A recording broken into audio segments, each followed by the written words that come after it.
Dear learners, I am Christina Georgi, your academic counselor, and I welcome you to my session. Today, we'll deal with the course code BEGC 112, which is titled British Literature Early 20th Century. As per the request of some of our learners, we'll be recording this session. Today, we'll look at D.H. Lawrence and his widely acclaimed novel titled Sons and Lovers. So, Sons and Lovers is a 1913 novel by the British writer and novelist D.H. Lawrence. We studied that it belonged to the early 20th century and it traces the emotional conflicts through the protagonist Paul Morrell and his suffocating relationships with a demanding mother and two very different lovers, which complex influences on the development of his manhood. Okay, yes. Now, during the century following its publication, several generations of readers have found this novel interesting. Why did they find this particular novel interesting? It is mainly due to its thematic and formal features. So, one particular aspect to be kept in mind is that Sons and Lovers has a strong autobiographical element.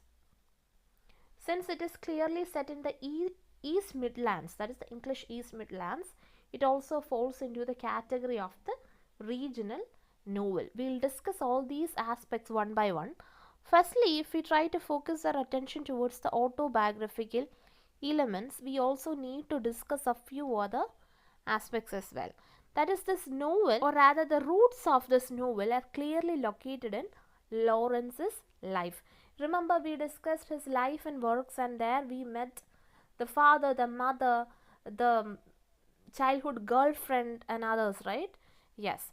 So his childhood coal mining town of Eastwood was changed with a twist to Bestwood. That is, that town was renamed as Bestwood and is portrayed in this novel.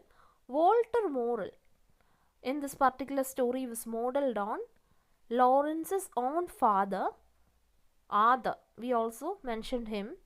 Then Lydia became Gertrude Morrell. That is, his mother, Lydia, became a model for this mother character, the unhappy mother who lives through her sons.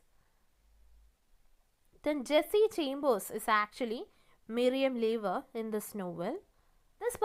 This particular novel, Sons and Lovers, is considered to be one of the first masterpieces by D.H. Lawrence. Most critics of the day praised Sons and Lovers for its authentic treatment of industrial life and sexuality.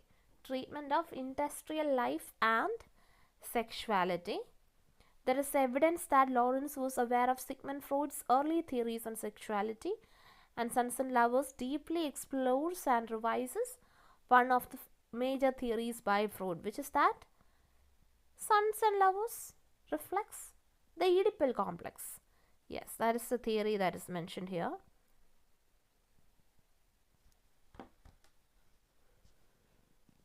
The novel spoke frankly and openly about sexuality,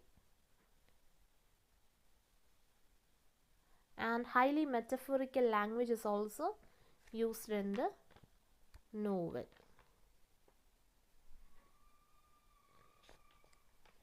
Just give me a minute, let me see what to speak out and what not to speak out.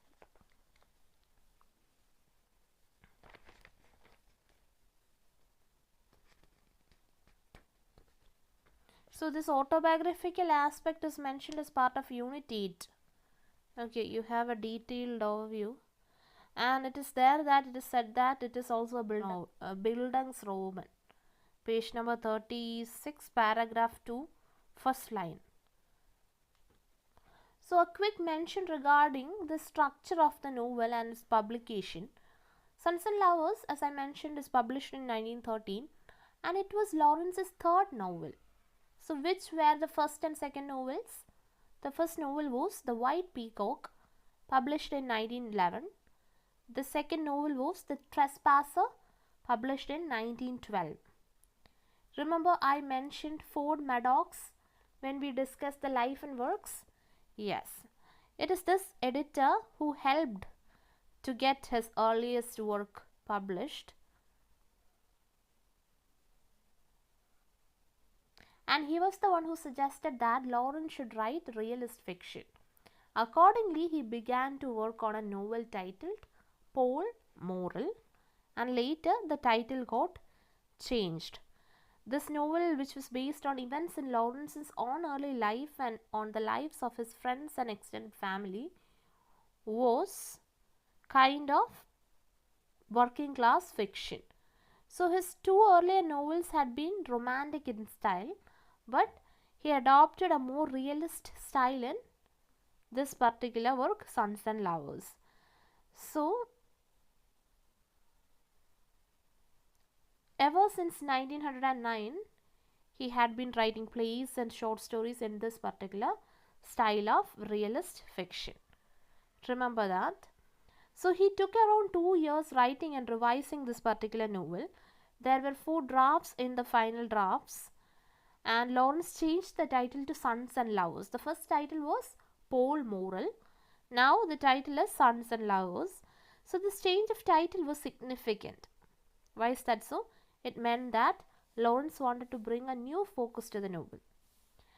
So according to Andrew Harrison, Lawrence changed the title to move the emphasis away from his central character and towards the psychological dilemma a situation may be seen to embody. Okay, attention was given to the situation as a whole rather than to the protagonist in particular. So about the structure, this novel is written in 2 parts. Part 1 has 6 chapters. See, basically these chapters describe the early married life of the Morals. That is, the birth and childhood of Pole Moral, the relationships and tensions within their household, and also the death of William. And it is part 2 that has 9 chapters. These chapters focus more on Pole's relationship with the 2 lady loves. Who are they? Miriam and Clara. And also the death of Mrs. Moral. Okay. So this is how it is structured. If you are listening, I'd like to quickly mention this term Bildungsroman. So I have this gut feeling that they could ask you this question regarding Bildungsroman. Write a note on Sons and Lovers as a modernist Bildungsroman, or how does this novel become a modernist Bildungsroman? For that matter, you need to write an introduction regarding what a Bildungsroman is. Okay, the German word Bildungsroman means novel of education in English. Okay, this is a German term, Bildungsroman. Note the spelling, study the spelling. It is also known as novel of formation. Okay, novel of education or novel of formation. So how can you define it? It can be defined as a class of novel that depicts and explores the manner in which the protagonist develops morally and psychologically. Okay, the manner in which the protagonist develops morally and psychologically.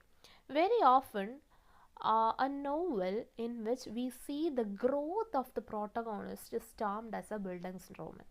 Like in typical Bildungsromans, we see a protagonist as a child who evolves and grows over the course of time into an adult. Okay, in most of the Bildungsromans, we see such a situation. So you need to know what a Bildungsroman is, and you need to explain this on the basis of the protagonist of the novel. How do you explain that? We see that the novel is, we'll write that the novel is divided into parts. The first part we see that he is a child, and that ends with the death of William, and later in the second part we see that he has evolved into a young man, and it is towards him that Mrs. Moral develops her feelings. And we can write about the 2 ladies, actually 3 ladies in his life, and how he evolves into an adult. All such things. It's for this matter that I taught you the summary and character analysis of almost all the main characters. Is that clear? Will you be able to manage if there comes a question? There could be a question.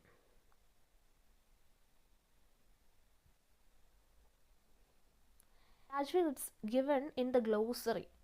Okay, last page of block 2, glossary. You can refer to this. The question, I feel like there will be a question on Bildungsroman because it's very important this term. So always keep in mind, this is basically a novel of formation.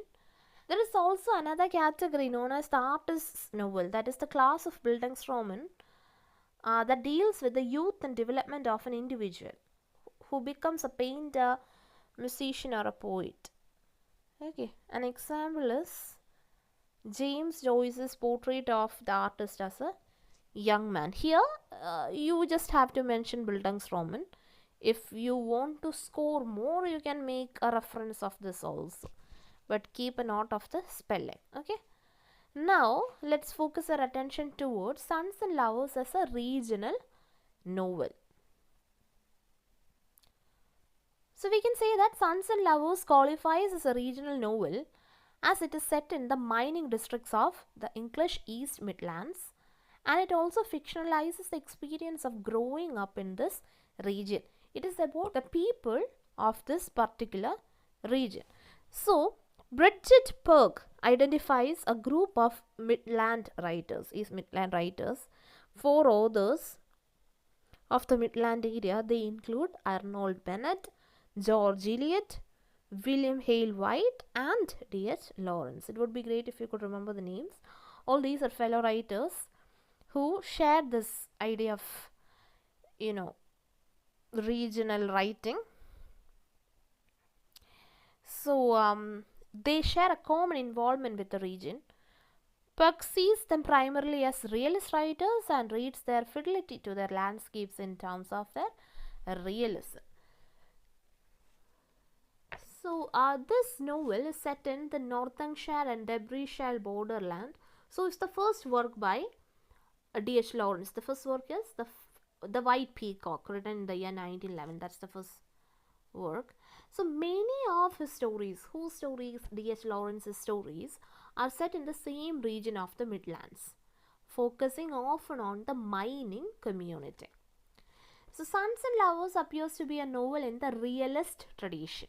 Remember, it's a realistic writing. In this particular novel, the physical setting and the social and communal spaces of the English East Midlands in the late 19th century are clearly portrayed. Focus on the cultural landscape is seen. Operations of the mining company in the early sections of the novel are notable. Yes, I was trying to pick up the most significant points from the section. So this falls under section 8.3 of your study material. When you prepare, have a thorough reading of what is written in the textbook. Now we'll move on to one of the most important aspects in this particular block, that is psychoanalytic reading of Sons and Lovers. So before having a look into this, from the examination point of view, I'd like to suggest that for those who have attended my session on the awakening, we discussed the psychoanalytic perspective, right?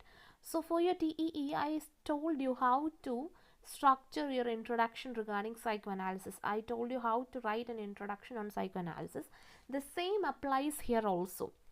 More or less, you will have a question from this section, at least a short question, probably an essay question, because it is where you can write about Oedipus complex and all the related aspects. So this could be a question. I would say this is an important question to be studied. There also you can write an introduction. I've already told you how to frame it. Introduction on psychoanalysis. Okay. So let's have a look at what is written in the study material.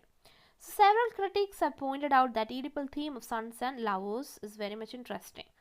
According to the Oxford Companion to English Literature, Sons and Lovers may be considered to be a classic example of a novel about Oedipus complex. The interesting thing is that Lawrence himself claimed not to have read Freud. He's saying that he hasn't read Freud. According to Terry Eagleton, who is Terry Eagleton? Is also a well-regarded critic.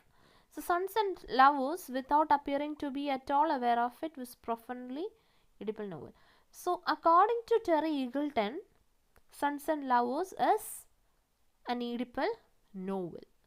Freud's theory of the Oedipal complex, where he focuses on the relationships between children and parents, which he explained first in a letter of 1897, is one of his most celebrated psychological theories. We already spoke about Oedipus complex. Many critics have noted common elements between themes of Sons and Lovers and Freud's writings of the same period. One such example is Andrew Harrison and what he suggested. He points out that Alfred Kuttner was the first critic to see the novel a psychological dynamic between son, mother and father.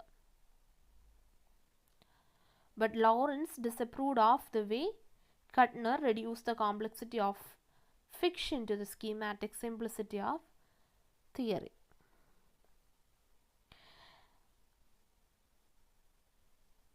Terry Eagleton draws upon the work of the French psychoanalyst Jacques Lacan. I believe we also discussed Lacan there. So the Marxist theorist Althusser also tried to examine the ways in which Paul's identity is created in particular social conditions. That is, Terry Eagleton's method is different from the classical psychoanalytic approach that sees the novel as a Freudian case. Eagleton argues that attention should be given to what the text avoids, not just what the text says. So the novel has a dimension similar to the unconscious, which contains aspects that have been repressed or denied. So Eagleton employs psychoanalytic methods to arrive at the meaning of the text, which are not stated clearly but form its unconscious aspect. Aspect of unconscious is also discussed. We dealt with all these in our other session on psychoanalysis. Okay, now class and social mobility, we'll discuss that. Let's have a quick mention regarding that. Okay, social mobility is a key theme in this particular novel. This is, as we discussed, a novel about the working class. It is also about the social aspiration and the desire to move to a higher social class. Mrs. Morel and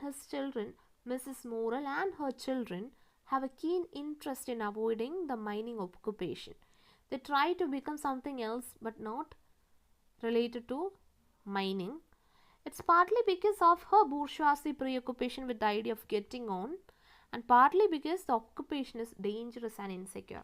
Remember, mining is related to many health hazards also.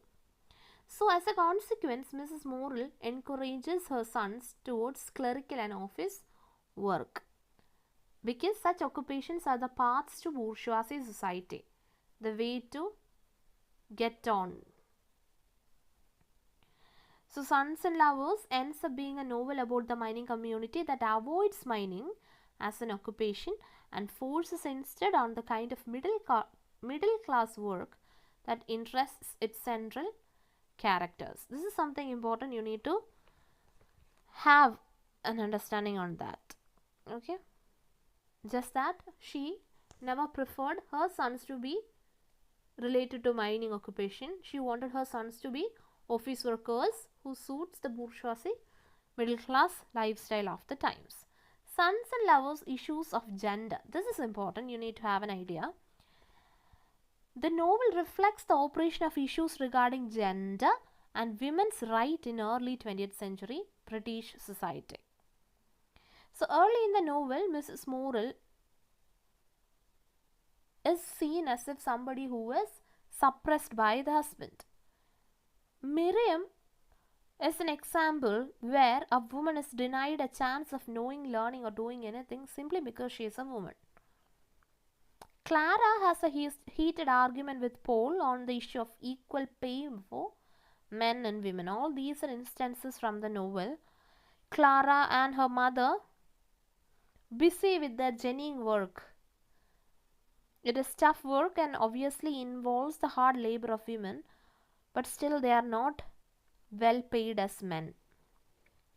The gender implications of this exploitative system of economic activity are suggested and strongly voiced by Clara in the novel. One interesting aspect is that even though Lawrence brings in the theme of women's emancipation and the suffrage movement in this particular work titled The Sons and Lovers, he has been criticized by the feminist critics as being anti-feminist in this novel. Underline this aspect if you find this in the study material. He has been criticized by the feminist critics as being anti-feminist. Who are the most notable feminist critics? You must be aware of Simone de Beauvoir. Then there is Helen Sixou. There is Kate Millett. Okay, so let's quickly have a look at what these people have to say about this novel.